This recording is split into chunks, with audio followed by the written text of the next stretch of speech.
I see a lot of women, and it's very common, and I see this for men too. They've been put on testosterone. They've been put on testosterone pellets in particular. And I'm not a fan. First of all, they're synthetic hormones. Second of all, you can't regulate the dose. And once they're in there, I have seen a lot of people get really messed up.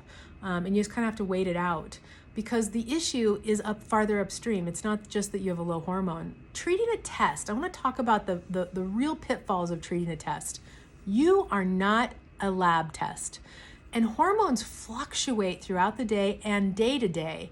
So you could take a hormone test one time of the day and another time of the day, and there'll be totally different numbers. And so anytime that you're treating you based on a test and not your clinical symptoms, especially with hormones, you need to get a new doctor. All right? Definitely find yourself a functional medicine doctor. And you want to make sure that you're not doing the pellets. Now, here's the thing.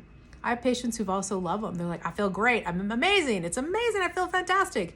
Yeah, but too much hormone downregulates your natural production of hormone, and it causes atrophy of whatever machinery makes that. And if you're a guy, that's your testicles. And if you're a woman, it's your adrenals postmenopausally, and it's your ovaries premenopausally. Your little follicle makes testosterone every month, okay? So when we see, but your adrenals make about half of it. So when we see supplementation, you need to be using a compounded testosterone, and almost never use that actually. I really prefer farther upstream supplementation with DHEA, because DHEA gets produced into testosterone, which then gets produced into estrogen, okay?